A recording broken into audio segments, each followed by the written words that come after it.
నిన్న మన ప్రధాని మోడీ గారు జైన ఆచార్యుడు ఆచార్య విజయ్ వల్లభ్ సురీశ్వర్ గారి 151 పుట్టినరోజు సందర్భంగా 151 ఇంచులున్న ఎత్తైన ఒక స్టాచ్యూ అంటే స్టాచ్యూ ఆఫ్ పీస్ని ఆవిష్కరించారు. గుజరాత్లో 2 స్టాచ్యూస్ ఇప్పుడు చాలా పాపులర్ అయ్యాయి. ఒకటి స్టాచ్యూ ఆఫ్ యూనిటీ, రెండోది statue of piece. Sardar Vallabhbhai Patel statue అంటే ఆయన విగ్రహం స్టాచ్యూ ఆఫ్ యూనిటీ అయితే జైన ఆచార్యుడి విగ్రహం స్టాచ్యూ ఆఫ్ పీస్ అయింది. మోడీ గారు ఈ సందర్భంగా ప్రసంగిస్తూ గుజరాత్ 2 వల్లభ్స్ని ప్రొడ్యూస్ చేసింది, అంటే 2 గొప్ప వ్యక్తుల్ని ప్రొడ్యూస్ చేసింది అన్నారు. ఒకటి సర్దార్ వల్లభాయ్ పటేల్, రెండోది జైన ఆచార్యుడు విజయ్ వల్లభ్ సురీశ్వర్. ఈ స్టాచ్యూ ఆఫ్ పీస్కి చాలా విశిష్టత ఉంది. దీన్ని అష్టధాతు అంటే 8 లోహాలతో తయారు చేశారు.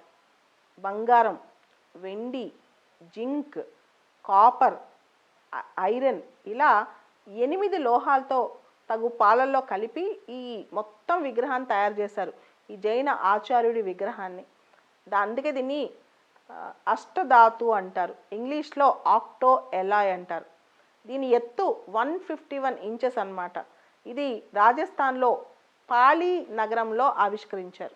రాజస్థాన్లోని పాలి నగరంలో. ఇక్కడ మనం ఆచార్య విజయ్ వల్లభ్ సురీశ్వర్ గురించి తెలుసుకోవాలి. ఆయన 1870లో పుట్టారు. శ్రీ పార్శ్వనాథ్ విద్యాలయ, మహావీర జైన విద్యాలయ, రకరకాల విద్యాలయాలు ఆయన స్థాపించారన్నమాట. తర్వాత మనం జైనిజం గురించి కూడా తెలుసుకోవాలి. ఇక్కడ ఈ ఆచార్య విజయ్ వల్లభ్ సురీశ్వర్కి గురువు ఎవరు అంటే విజయానంద సూరి. విజయానంద సూరి శిష్యుడే ఆచార్య విజయ వల్లభ సురీశ్వర్. అయితే ఇక్కడ బేసికల్గా మనం జైనిజం గురించి తెలుసుకోవాలి.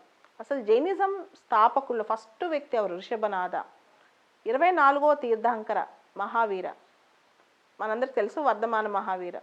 సో ఇక్కడ ఆచార్య విజయ వల్లభ సురీశ్వర్ గురించి తెలుసుకుంటే, విజయ వల్లభ సురీశ్వర్ ఒక ఎసెటిక్ అనమాట, సన్యాసిలాగా జీవించారు. ఆయన జైన్ సెయింట్. ఈయన అహింసా మార్గం, ముఖ్యంగా మహావీర ఏమేం చెప్పారో ఆ మెసేజ్ మొత్తం ప్రజల్లోకి తీసుకెళ్లారు.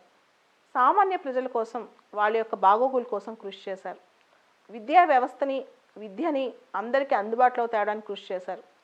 సామాజిక రుగ్మతలను మొత్తం పూర్తిగా నశింపజేయడానికి కూడా ఆయన ప్రయత్నించారు.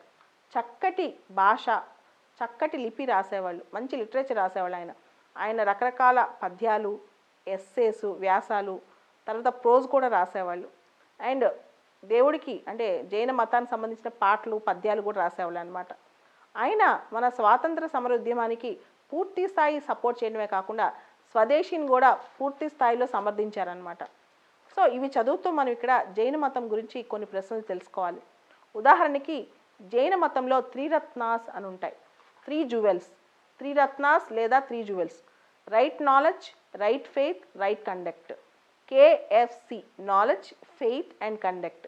అలానే జైన మతంలో కొన్ని పంచమహావ్రతాస్ అంటే 5 పంచమహావ్రతాస్ ఉంటాయి, కొన్ని ప్రిన్సిపల్స్ ఉంటాయి. వాటిలో ముఖ్యమైనవి మహావ్రతాస్. పంచ అంటే 5. అహింస అంటే తెలుసు కదా, నాన్ వైలెన్స్. సత్య అంటే నిజం మాట్లాడటం, ట్రూత్. ఆస్తేయ అంటే నాన్ స్టీలింగ్, అంటే ఇతరుల ఆస్తిని సంగ్రహించకుండా ఉండటం. అపరిగ్రహ అంటే నాట్ ఎక్వైరింగ్ ప్రాపర్టీ, ఎక్కువగా గ్రీడ్ కలిగి ఉండకపోవటం. బ్రహ్మచర్య అంటే అబ్జర్వ్ సెంటినెన్స్, అంటే బ్రహ్మచర్యం పాటించడం. ఈ 5వది బ్రహ్మచర్య అనేది 24th తీర్థంకర అయిన మహావీర, వర్ధమాన మహావీర యాడ్ చేశారంట. సో జైనిజం అనేది ప్రిలిమ్స్కి, మెయిన్స్కి చాలా ఇంపార్టెంట్. ప్రిలిమ్స్లో రెగ్యులర్గా బుద్ధిజం, జైనిజంలోంచి 1-2 క్వశ్చన్లు వస్తాయి. మెయిన్స్లో GS1 పేపర్లో క్వశ్చన్ వస్తుంది అనమాట. సో ఇట్లా జైన ఆచార్యుడి విగ్రహం మోడీ గారు వెళ్ళి లాంచ్ చేయడం అనేది చాలా గొప్ప విషయం. ఎందుకంటే రిలీజియస్ మైనారిటీస్ భారతదేశంలో ప్రొటెక్షన్ మీద చాలా ఇష్యూస్ ఉన్నాయి. సో ఇలా జైనిజం రెస్పెక్ట్ చేయడం అనేది గొప్ప విషయం అని చెప్పొచ్చు. అది కూడా గుజరాత్లో ఆయన వెళ్ళి రెస్పెక్ట్ చేయడం ఇంకో గొప్ప విషయం. జైన్స్ అనేవాళ్ళు మన నోటిఫైడ్ మైనారిటీస్ 6 ఉన్నారు భారతదేశంలో, దానిలో జైన్ కూడా ఒకళ్ళు అనమాట. మన భారతదేశం నోటిఫికేషన్ ఇచ్చిన మైనారిటీస్లో జైన మతం ఒక మతం అనమాట.